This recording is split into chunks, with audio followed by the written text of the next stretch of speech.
Hi hello ನಮಸ್ಕಾರ. ನಾನು ನಿಮ್ಮ ರಾಜೇಶ್ ಚಾಮ್ಸ್ ಮಾತಾಡ್ತಾ ಇದ್ದೀನಿ. ನಿಂಗಣ ಅಂತ ಒಬ್ಬ ವ್ಯಕ್ತಿ ಸ್ಕೂಲ್ಗೆ ಹೋಗಬೇಕು ಅಂತ ಹಠ ಮಾಡ್ತಿದ್ದಾನೆ. ವೀಡಿಯೋ ಮಾಡಿಸು ಅಂತ ಕೇಳ್ತಾರೆ. ನಾನು ಬೆಳಿಗ್ಗೆ ಎದ್ದು ಬಂದೆ. ಇವ್ನು ನೋಡಿದ್ರೆ ಅಣ್ಣ ನನ್ನೊಂದು ವೀಡಿಯೋ ಮಾಡಿಸೋಣ, ಯಾವತ್ತೂ ಮಾಡಿಸ್ತೇನೆ ಅಂತ ಪೇಪರ್ಮೆಂಟ್ ಕೇಳೋ ಥರ ಹಠ ಮಾಡ್ತಿದ್ದಾನೆ. ಅದಕ್ಕೆ ಒಂದೊಂದು ವೀಡಿಯೋ ಮಾಡಿಸ್ತಿದ್ದೀನಿ. ಎಷ್ಟನೇ ಕ್ಲಾಸ್ಲ ನೀನು? ಜೋರಾಗಿ ಹೇಳಲ್ಲ. 6ನೇ ಕ್ಲಾಸು.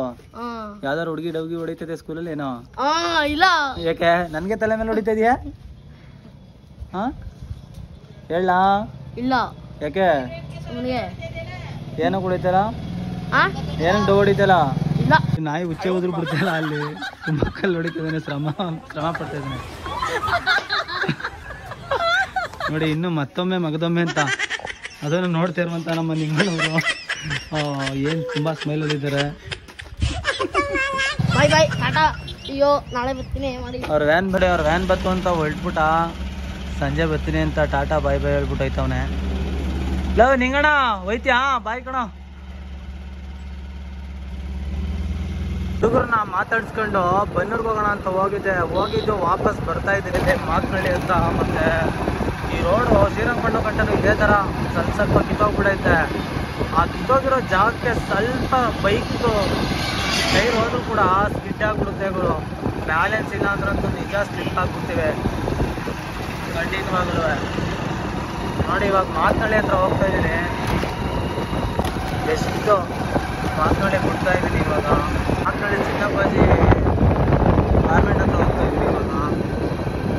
ಇದು ಬನ್ನೂರು ಇದ್ದಂಗೆ ಗುರು. ಎಲ್ಲ ಪೂರ್ವ ಸಭೆಗೆ ಇದು ಬನ್ನೂರಿಗೆ ಸೇರ್ಕೊಂಡೈತೆ ಮಾತನಳ್ಳಿನೂ. ನೋಡಿ ಬೋಲ್ಡ್ ಹಾಕೈತೆ, ಇಲ್ಲಿವರೆಗೂ ಬನ್ನೂರೇ ಐತೆ. ನೆಕ್ಸ್ಟ್ ಈ ಬೋಲ್ಡ್ ದಾಟಿದ ತಕ್ಷಣನೇ ಮಾತುಗಳ್ಳಿ ಸಿಗುತ್ತೆ. ಮಾತುಗಳ್ಳಿ ಸಿಗ್ತೈತೆ. ಮಾತುಗಳ್ಳಿನ ಬಿಟ್ಟಾಯ್ತು. ಇವಾಗ ಮಾತುಗಳ್ಳಿ ಮತ್ತು ಕಾಡಿಜಗುಂಡಿಗೆ ಎರಡೂರಿಗೂ ಸೇರಿರುವಂಥ ಒಂದು ಕೆರೆ ಬರುತ್ತೆ. ಈ ಕೆರೆ ಹತ್ರ ಹೋಗ್ತಾ ಇದ್ದೀನಿ. ಅಕ್ಕಪಕ್ಕ ರೋಡಲ್ಲಿ ನಮ್ಮ ಗೊತ್ತಿರೋರೆಲ್ಲ ಸಿಗ್ತಾ ಇದ್ದಾರೆ. ಹಾಯ್ ಬಾಯ್ ಮಾಡ್ಕೊಂಡು ಹೋಗ್ತಾ ಇದ್ದೀನಿ. ಬನ್ನಿ ಕೆರೆ ಹತ್ರ ಹೋದೆ. ನಮ್ಮ ಪ್ರೀತಮ್ ಕೂತಿದ್ದಾನೆ. ಏನೋ ಪ್ರೀತಮ್ ಸಮಾಚಾರ? ನೋಡು ಮಳೆ ಎಲ್ಲ ಓದ್ಬಿಟ್ಟು ನೋಡೋ ಕೆರೆ ಹೆಂಗೆ ತುಂಬೈತೆ ನೋಡಿ. ಕೆರೆ ಹೆಂಗೈತೆ. ಮಾತುಗಳ್ಳಿ ಮತ್ತು ಕಾಡಿಜಗುಂಡಿ ಎರಡೂರಿಗೂ ಸೇರಿರುವಂಥ ಕೆರೆ. ಏನು ಭತ್ತ ಹಣ್ಣಾಗೈತೆ. ಭತ್ತ ಕಟಾವಾಗುತ್ತೆ. ಇನ್ನೊಂದು 15-20 ದಿನದಲ್ಲಿ ಎಲ್ಲ ನಮ್ಮ ರೈತರು ಭತ್ತನ ಬಟ್ಬಿಟ್ಟು ಮನೆಗೆ ಬರ್ತಾರೆ.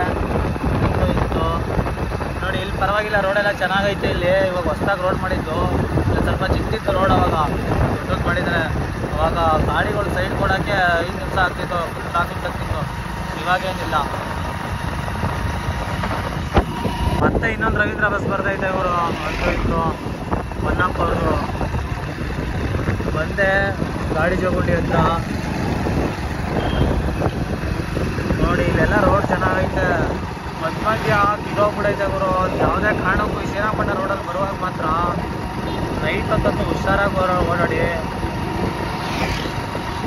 ಈ ವಿಡಿಯೋ ಮಾಡ್ತಿರೋ ಉದ್ದೇಶನೂ ಅಷ್ಟೇ. ದಯವಿಟ್ಟು, ಯಾಕೆಂದರೆ ಈ ರೋಡಲ್ಲಿ ತುಂಬ ಆಕ್ಸಿಡೆಂಟ್ ಆಗ್ತೈತೆ. ನಾನು ಹೇಳೋದಲ್ಲ, ಮಾತುಗಳ್ಳಿ ಹತ್ರ ತುಂಬಾ ಆಕ್ಸಿಡೆಂಟ್ ಆಗುತ್ತೆ. ಇನ್ನು ಮರಗಳ್ಳಿ ಕೋಳಿ ಮಾಂಬರದ ಅಂತ ಬಂದೆ.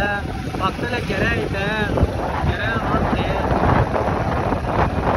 ಮರಗಳ್ಳಿ ಕೆರೆ ನೋಡಿ. ಇದು ಸ್ವಲ್ಪ ದೊಡ್ಡ ಕೆರೆ. ಅದಕ್ಕೆ ಇದು ನೀರು ಬೇಗ ತುಂಬಿದೆ.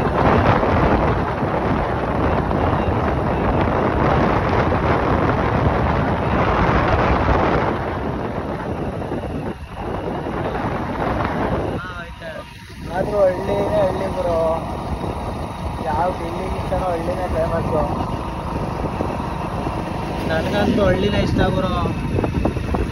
ನಿಮ್ಗೆ ಯಾರಿಗಾರು ಹಳ್ಳಿನೇ ಇಷ್ಟ ಅನ್ನೋರು ದಯವಿಟ್ಟು ಕಮೆಂಟ್ ಮಾಡಿ. ಲೊಕೇಶನ್ ಇಷ್ಟ ಆದರೆ ದಯವಿಟ್ಟು ಲೈಕ್ ಮಾಡಿ, ಶೇರ್ ಮಾಡಿ ನಿಮ್ಮ ಫ್ರೆಂಡ್ಸ್ಗೂ.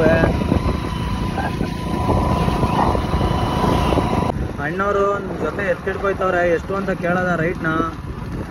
ಅಣ್ಣ ಎಷ್ಟಾಗಿದೆ ಅಣ್ಣ? 1:35. ಯಾವ್ರವ್ರಣ್ಣ? ಮಾಕ್ನಳ್ಳಿಯವರು. ಅಣ್ಣ ಮಾಕ್ನಳ್ಳಿ ಅಂತ. ಮಾಕ್ನಳ್ಳಿಗೆ ಪಾಪ ನಡ್ಕೊಂಡು ಹಿಡ್ಕೊಯ್ತವ್ರೆ ಎತ್ಕೊಳ್ಳ. ಯಾವ್ದಣ್ಣ ಇವುದು? ಹೆಸ್ರೇನಣ್ಣ? ಮೊಡ್ಡೇಕರನ ಏನು ಹೇಳೋದು? ಗೂಳಿ ಹಿಡ್ಕೊಯ್ತಿದ್ರ ಅಣ್ಣ. ಸರಿ ಅಣ್ಣ, ಆಯಿತು. ಅದಕ್ಕೆ ಕೇಳ್ದೆ ಅಣ್ಣ. ಅಂತೂ ಇಂತೂ ಕೊಡಗಳ್ಳಿ ಮಾರಮ್ಮನ ಮಾರಮ್ಮ ದೇವಸ್ಥಾನ ಹತ್ರ ಬಂದಿದ್ದೀನಿ. ಊರಿಗೆ ಹೋಗ್ತಾ ಇದ್ದೀನಿ. ಇವಾಗ ಇದೇ ನಮ್ಮೂರು ರೋಡು. ಮೈನ್ ರೋಡು ಐತೆ ಮತ್ತು ಇದು ಶಾರ್ಟ್ಕಟ್ ರೋಡು. ಇದು ಊರೊಳಗಡೆ ಹೋಗೋದು. ನೋಡಿ ಆಡು ಮರಿಗಳೆಲ್ಲ ರೋಡಲ್ಲೇ ಗೊತ್ತೈತೆ. ಇಲ್ಲಿ ನಮ್ಮ ಭಾಸ್ಕರಣ್ಣವ್ರು ಹೋಗ್ತಾ ಇದ್ದಾರೆ. ಏನೋ ನಮ್ಮೂರು ಹತ್ತತ್ರದಲ್ಲೇ ಬರ್ತೈತೆ. ಎರಡೂರು ಜಾಯಿಂಟ್ ಆಗ್ಬಿಟ್ಟೈತೆ. ಬಟ್ ಮಧ್ಯದಲ್ಲಿ ಮಾದಪ್ಪನ ದೇವಸ್ಥಾನ ಐತೆ. ಅದು ಎರಡೂರು ಒಂದೇ ಇದ್ದಂಗೆ ಎಲ್ಲ ಎರಡೂರು ಒಂದೇನೆ. ಬಟ್ ಮಧ್ಯದಲ್ಲಿ ಮಾತ್ರ ಮಾದಪ್ಪನ ದೇವಸ್ಥಾನ ಇರೋದು ಒಂದೇ. ನೋಡಿ ಅಂತೂ ರಾಮದೇವ್ರ ದೇವಸ್ಥಾನ ಅಂತ ಹೋಗ್ತಾ ಇದ್ದೀನಿ. ಇನ್ನೇನು ಹತ್ರ ಸಿಕ್ಬಿಡ್ತು ಬಿಡು ನಮ್ಮೂರಲ್ಲಿ ಯಾರು ಇದ್ದರೆ ವಯಸ್ಸಾಗಿರೋರನ್ನ ಒಂದು 4 ಪ್ರಶ್ನೆ ಕೇಳೋದ ಯಾವ್ದ್ರ ಬಗ್ಗೆ ಏನಾದ್ರು. ಇಂತು ನಮ್ಮೂರು ಮಾದಪ್ಪನ ದೇವಸ್ಥಾನ ಹತ್ರ ಬಂದೆ. ನೋಡೋದ ಇಲ್ಲಿ ಯಾರು ಕೂತಿದ್ದಾರೆ, ಮಾತಾಡ್ಸೋಣ. ನೋಡೋದ ಯಾರಿದ್ದಾರೆ ಅಂತ. ಎಲ್ಲರೂ ಎಲ್ಲೋ ಹೊಟ್ಟೋಗ್ಬಿಟ್ಟವ್ರಲ್ಲಪ್ಪ. ಗದ್ದೆಗೆ ಇನ್ನೂ ಬಂದಿಲ್ಲ. ಗದ್ದೆಗೆ ಹೊಟ್ಟೋಗ್ಬಿಟ್ಟವ್ರೆ ಎಲ್ಲರೂ. ನೋಡೋದ ನಮ್ಮ ನಾಗಯ್ಯವ್ರು ಕೂತಿದ್ದಾರೆ. ಅವ್ರನ್ನ ಮಾತಾಡಿಸ್ತೀನಿ. ಏನ್ ನಾಗಯ್ಯ ಸಮಾಚಾರ? ಆರಾಮ ಕಣಪ್ಪ. ಇನ್ನೇನು ನಾಷ್ಟ ಮಾಡ್ದೆ? ಹಂಗಾದ್ರೆ ನಾಷ್ಟ ಆಯ್ತು. ಗದ್ದೆಗೇನು ಹೋಗಿಲ್ಲ? ಗದ್ದೆಗೇನು ಹೋಗಿಲ್ಲ ಬೆಳಿಗ್ಗೆಯಿಂದ. ಹಾ, ಏನ್ ಮಾಡೋದು? ಮಳೆ ಹಿಂಗ್ ಹೋಯ್ತೈತಲ್ಲ, ಏನ್ ಕತೆ? ಏನ್ ಮಾಡಿ ಹೋಗಿ. ಹಾ, ಭತ್ತ ಆಗಕ್ಕೆ ಇನ್ನೂ ಎಷ್ಟು ದಿನ ಬೇಕು? ಇನ್ನೊಂದು 20 ದಿನ ಬೇಕು. ಒಂದು 20 ದಿನದಲ್ಲಿ ಎಲ್ಲ ಆಗ್ಬಿಡುತ್ತೆ. ಆಗ್ಬಿಡುತ್ತೆ. ಹಾ, ಮಳೆ ಇಲ್ಲ ಅಂದ್ರೆ ಹಿಡಿತಾ ಇರೋದು ಮಿಷಿನು. ಅದೇ ಆಗುಲ್ವಲ್ಲ. ಹೌದೌದು. ಮತ್ತೆ ನಿಮ್ಗೆ ಏಜ್ ಎಷ್ಟು ಇವಾಗ? ಇವಾಗ ಏನೊಂದು 65 ಇರ್ಬೇಕು. 70 ಗಂಟೆ ಆಗದೆ. 70 ಗಂಟೆ ಆಗಿದ್ದ? ಏನ್ ನಗೆ ನಿಮ್ಮ ಏಜ್ ಗಂಟೆ ನಾವು ಬದುಕ್ತೀವ ಅಂತ ನಮ್ಗೆ ಡೌಟು. ಈಗಿನ ನಿಮ್ದೆಲ್ಲ ಚಟ ಜಾಸ್ತಿ ಅವೆ. ಹೌದು ಹೌದು. ಅಂತ ನಮ್ದು ಆವಾಗ ಏನಿಲ್ಲ. ಹಾ, ಊಟ ಮುದ್ದೆ ನಿದ್ದೆ ಕೆಲಸ. ಇವಾಗಿನವರೆಲ್ಲ ಏನ್ ನಮ್ಮ ಇದು ಎಣ್ಣೆ ಹಾಕೊಂಡು ಎಲ್ಲ ಸೈಡ್ ಹಾಕತ್ತಿದಾರಲ್ಲ. ಗುಟ್ಕಾ ಅವು ಇವು ಹಾಕೊಂಡು ಎಲ್ಲ ಆರೋಗ್ಯನ ಹಾಳು ಮಾಡ್ಕೊಬಿಟ್ಟವ್ರೆ. 70 ಗಂಟೆ ಎಲ್ಲಿ ಬರ್ತೀವಿ ನೋಡಿ. 70 ವರ್ಷ ಆಗಿದ್ರು ಹೆಂಗಿದಾರೋ, ಜಿಮ್ ಬಾಡಿ ಇದ್ದಂಗೆ ಐತೆ. ಆದ್ರೂ ಅವಾಗ ಜಿಮ್ ಇರಲಿಲ್ಲ, ಗರಡಿ ಮನೆ ಇತ್ತು. ಗರಡಿ ಬಾಡಿಗಳಿವೆಲ್ಲ. ನಮ್ದೇನಿದ್ರು ಸ್ಟೀಲ್ ಸಿಲ್ವರ ಬಾಡಿಗಳು ಇದ್ದಂಗೆ ಆಯ್ತೈತೆ ಈಗಿನ ಟ್ರೆಂಡಲ್ಲಿ. ನೋಡಿ ಅಂತ ನಮ್ಮ ಗೆಳೆಯ ಹೋಗ್ತಾ ಇದ್ದಾನೆ ಬೈಕಲ್ಲಿ. ಓಕೆ, ಈ ವಿಡಿಯೋ ಇಷ್ಟ ಆದರೆ ಆದಷ್ಟು ಶೇರ್ ಮಾಡಿ ಮತ್ತು ಲೈಕ್ ಮಾಡಿ. ನಿಮ್ಮ ಫ್ರೆಂಡ್ಸ್ಗೂ ಶೇರ್ ಮಾಡಿ. ಮುಂದಿನ ವಿಡಿಯೋದಲ್ಲಿ ಸಿಗ್ತೀನಿ. ಓಕೆ ಫ್ರೆಂಡ್ಸ್, ಬಾಯ್.